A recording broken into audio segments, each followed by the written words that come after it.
Namo Buddhaya, Namo Dhammaya, Namo Sanghaya, respected His Holiness, respected Mahasangha, venerable monks, venerable nuns, and distinguished guests. First of all, I would like to pay gratitude to the Institute University Board that extend the invitation to hosted us here today on our third day of visiting India. I still remember the walk for peace in United States when we concluded at the Lincoln Memorial in Washington, D.C. That is the day we also received a very beautiful letter from His Holiness to acknowledge and encourage the walk for peace. And his niece, with one of the Rinpoches, also read that letter from His Holiness to the Walk for Peace team. With that connections, it's connected us all together, and now we are here in this university, in this auditorium. The first time that I heard that this is a brand new auditorium, and we happen to stand here in front of you all as an opening. And so, and then when we arrive here, we get to plant 2 Bodhi trees out there in this facility. And then when we planted the trees, we did the blessing. And then while we did that blessing, in my mind, and I thinking of these trees will be growing, especially Bodhi tree will grow very fast and will give shade to all the beings, and as human beings as well. So that tell me that we as a human being in this generation, we have many future generations as well to come. And we soon will become the future generation as well after we pass away and reborn again. And in living in this world, in a very fast pace, everything moving very quick, very fast. We live in division, conflict, war, and disasters is increasing every day. And we barely have a peaceful day for our life. We work really hard to have a peaceful day, but just within one minor thing happened to our life, we ruined it, we messed it up. It's very difficult to build it up, yet it's very easy to ruin it. Just one react. Within one reaction, upon those things comes to our life, we mess our life up. Once we mess it up, we build the bridges for all the bad karma in the past to come to us. That is when we are overwhelmed with karma, with sufferings. And then when we overwhelmed with sufferings, we become anxiety, depression, stress, things like that. Once we get all those, then our life will gradually going down and going down and going down. Because of defilement mind is only building the bridges for all the bad karma to come. We are stopping all the good deeds, stopping doing all the good deeds, and we stopping all those good karma in the past to come to us. For that reason, that is why we suffer day after day, month after month, and then year after year. We suffer just like in that we are planting and we are raising. Do we raise our kids right now that tells the futures of this country and the world? If we raise our kids with mindfulness, with love and kindness and compassion, everything will be different. But we raise our kid with anger and hatred and greedy and delusion, all those things, and they will carry on like that and live their life just like that. And they pass it on to all the people in their future generations the same way. So it all depends on us to have a better life, to have a better world or not. It all depends on us right now. If we want to have a better life, we want to have a better world, a better place for the future generation to live, we must practice mindfulness, which is the Buddha teachings that have been decades already. And many beings, many human beings who practice mindfulness and end suffering to attain the blissfulness of Nibbana already, except us. And so my question is always, I always question myself and question everyone around me, when are we going to end this suffering? When are we going to stop the samsara? And so when I see many kids running around, living in the rural area, and even in urban area cities, our kids are not mindful at all. Because of everything in this world is so fast and they are chasing just like us. And we are providing them all those things that they need, which is technologies.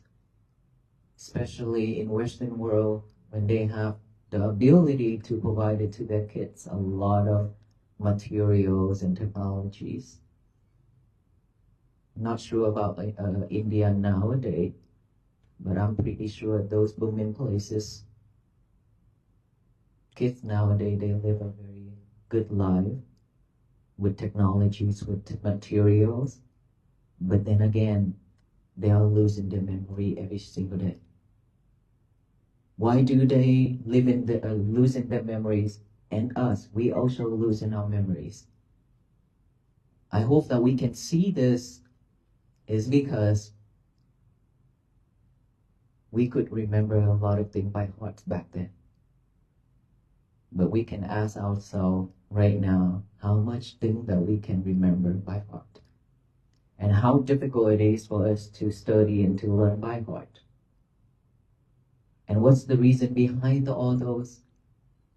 It's because we are dependent on the others, we are dependent on the social media, we are dependent on technologies way too much.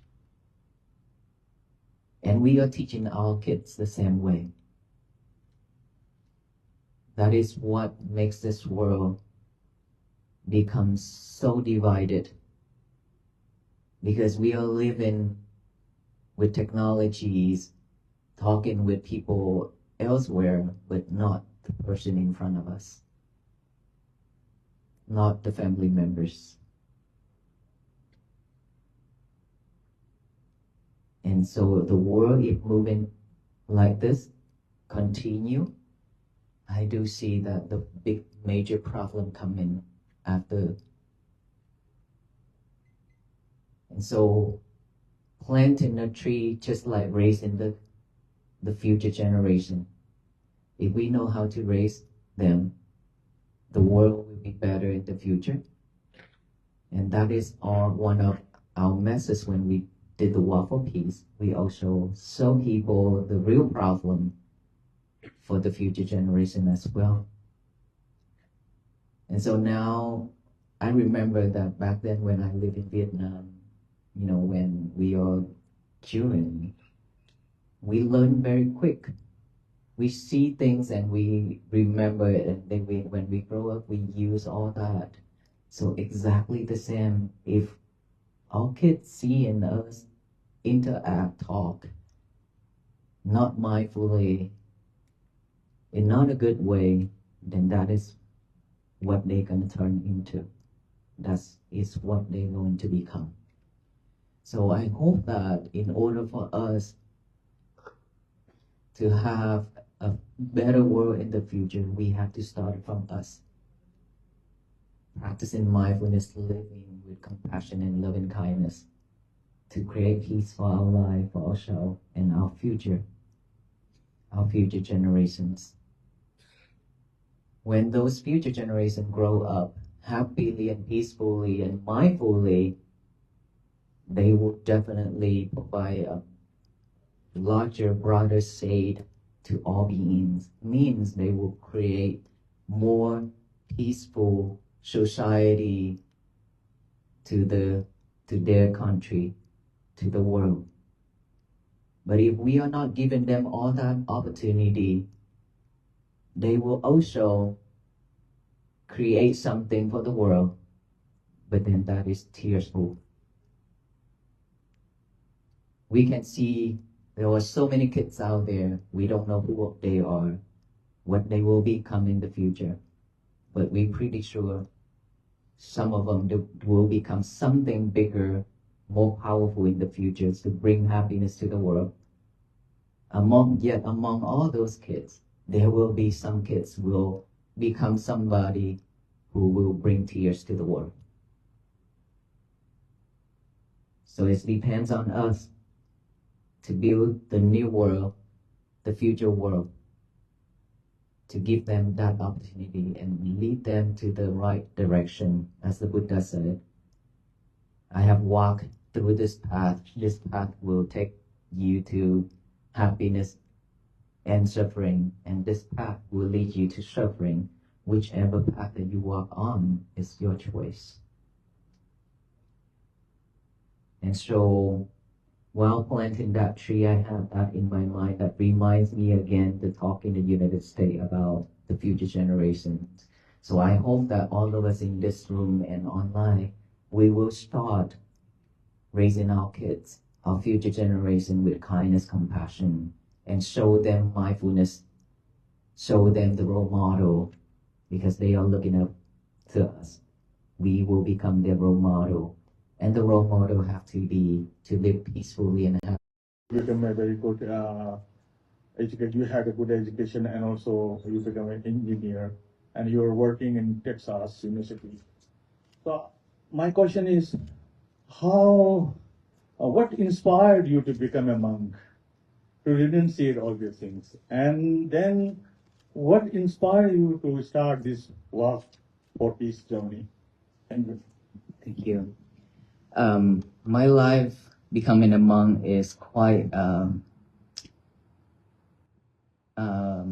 challenge and fun, because when I was in working after I graduated, and I worked for about 2 or 3 years, and then from there I have seen so many changes in my life, in my family, and the friends around. Working in the engineering field, I tend to get a lot more attention from people, and that is the reason why people always call my name for help. And the way I live is always fulfill people's needs. And so sometimes it overwhelmed me when this side calling me, that side calling me, and things like that. And I worked really hard during that time. But then I also have friends, even though that I don't go out a lot, but I also have friends. And sometimes we have close friends. But then when come to benefits, friends become something else. It's not truthful anymore. Friends will willing to step on us to climb higher. And so that questioned me, is this life, is this real, is this something that I want? And then certainly so many problems come to my family, my father, my mother, my brother and sister, and my niece and nephew, and the people around me. I see a lot of challenge, I see a lot of sufferings. And I question myself, is this the path that I really want to walk on, continue following my parents and my brother and sister? Or I want something else? I didn't have an answer at that time. When I didn't have an answer and I become stressful, I become anxiety, because that time I don't talk a lot. And then certainly one day in the heat, summer, under the hot sun, I took off from work. I drove myself to the Hung Dao Vipassana Pavana Center, and I saw my teacher. He walked under the heat at 12 noon around outside. And I just walked behind him, following him for a while, and then he stopped, and then he turned back and asked me, "What can I help you?" Automatically I respond. I say, "Master, can I ordain to become a temporary?" And then he smiled and he say, "Yes, when?" I say, "Give me 2 weeks to arrange my work." And then he asked me, "Are you going to shave your head or keep your hair?" And I say, "I want to shave it." And then 2 weeks later, after asking for permission from my parents, and I joined the monastery, and he shaved my head, and then I became his student. He taught me and given me a book, and then teach me how to recite Pali and things like that. And after for a while, I said I have to go back to work. And then when I went home and he called me, he said, "How's your life at home?" I say, "I'm not happy." And he asked me, "Would I like to come back to the temple?" I say, "Yes." But my parents wouldn't allow me.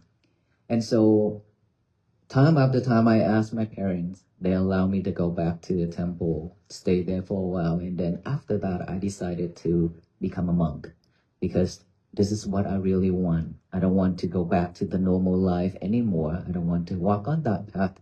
I want to walk on this path. But what reminded me was back then when I was still in Vietnam, when I was still young as a kid, when my parents and brothers went to work. And then I saw one of the venerable monks, a bhikkhu, wearing a red robe. My teacher, he always wear red robe. Now he just changed it today. And so he walked for arms round in front of my house. And by that time, I didn't know anything about Buddha temple, nothing. I didn't know anything about it. I just saw one of the monks walk for arms round, and he stood in front of my house, and I was wondering, who is he? What is he doing? And then I just ran in and grabbed a scoop of rice, and then I ran out, and then he opened the bowl, the lid, for me to pour the raw rice into his bowl. And then I rushed to go in to put away that can. And then I rushed to come out again to see him, but then he already gone. I didn't see him anymore. But that was the highway. It's only one way, but I didn't see him anymore. And so that image reminds me when I met with him, with my teachers right now. And for the ordination, that image keep on popping up in my head a lot. That is one in the many things that happened to my life led me to. And in order for us to have all that, we have to practice mindfulness. And mindfulness is what benefited me a lot. That is the reason why I started the Waffle Piece in America.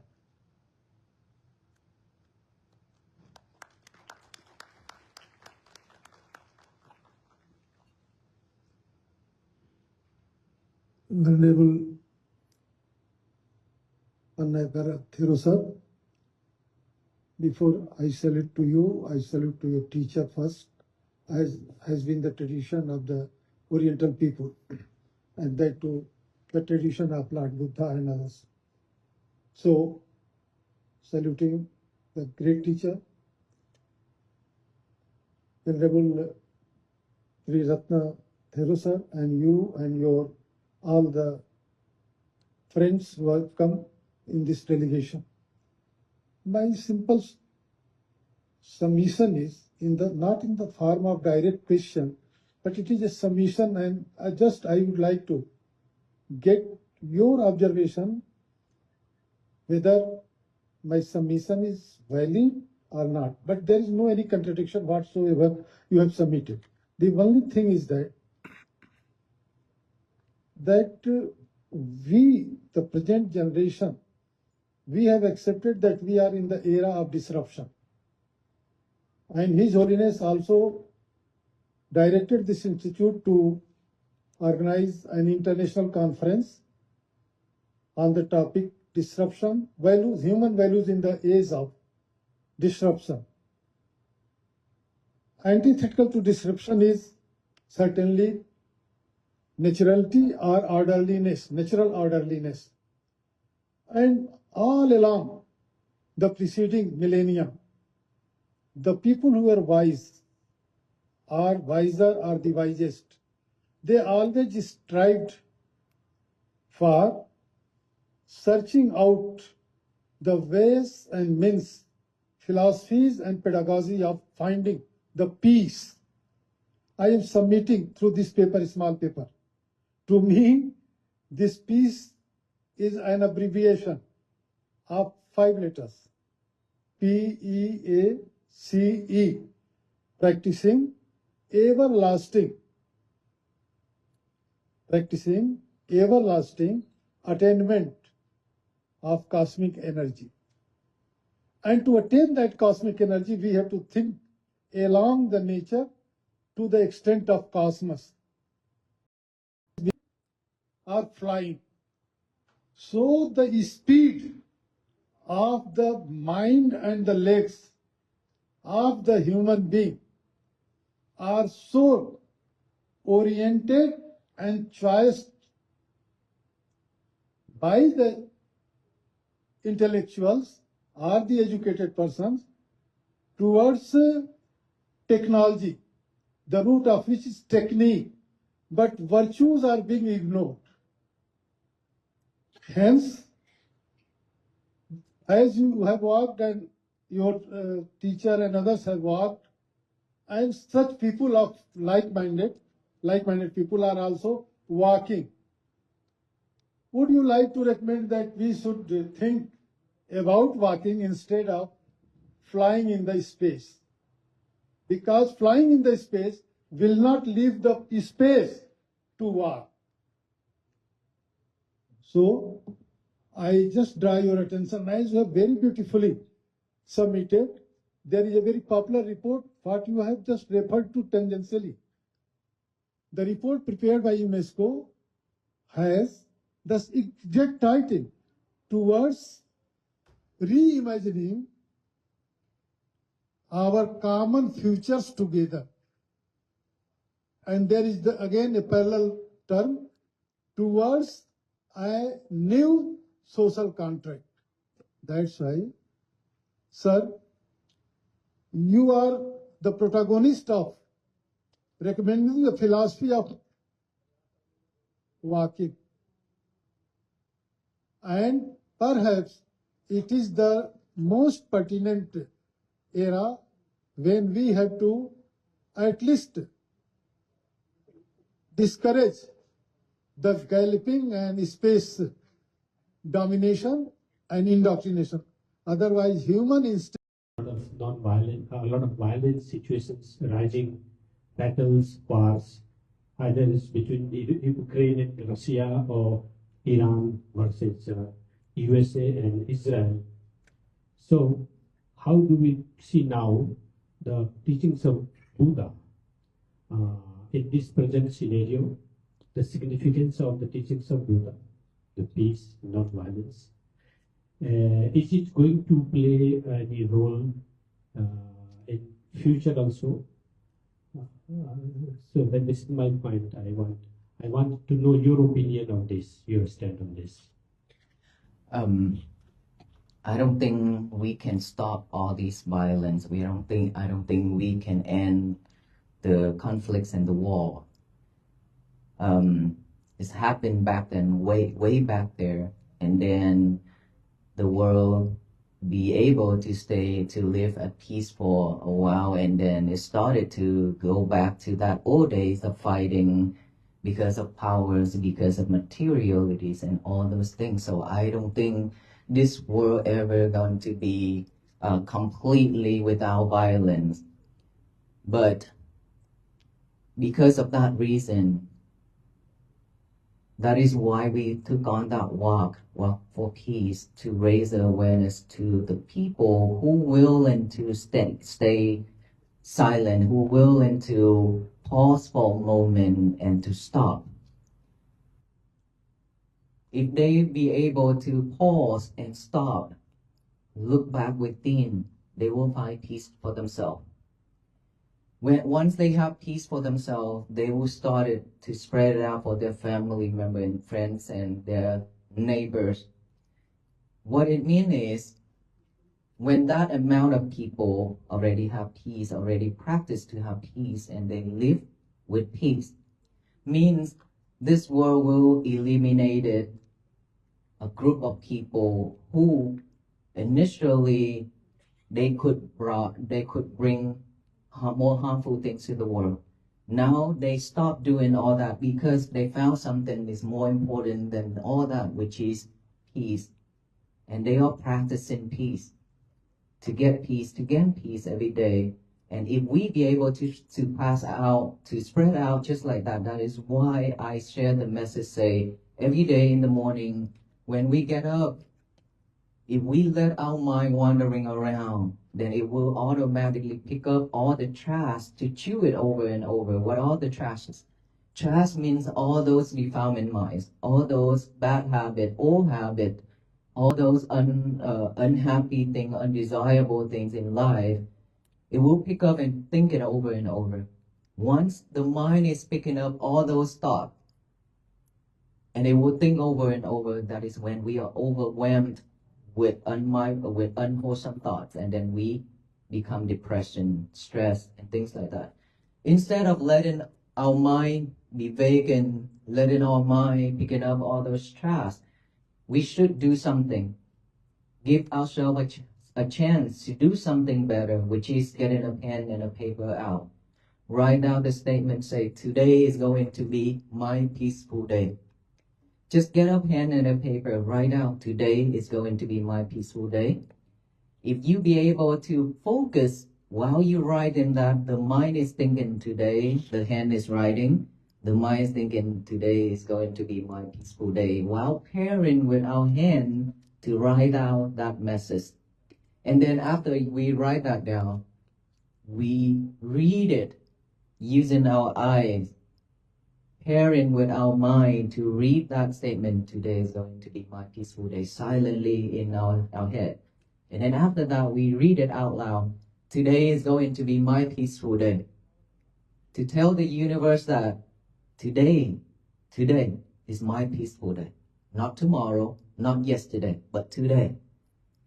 And I mean it. I mean that today is going to be my peaceful day. And I tell the whole universe that it's my day. So I would not mess it up. I would not let anybody to mess it up, because it's very difficult for me to build it, to have that day. And so we have been spreading hate, anger, delusion, greedy to the universe everywhere. The next neighbor, the whole nation, and the whole world repeating the same message, today is going to be my peaceful day. With just that energy alone, it will radiate it throughout this universe, so all beings will receive the benefits of it. That is the message that I want to share. That is the message that I want to promote. Instead of letting people go into war, instead of letting people keep thinking about fighting for peace, now we work for peace, just building peace within our practices every day. Thank you. All right. We are running out of time, so thank you so much for having us here today. Thank you, all venerable monks and nuns, and thank you all distinguished guests for having us here, and have a really warm welcome. And may you all be well, be happy, and be peaceful. And hopefully we will see each other again in the near future. Sadhu, sadhu.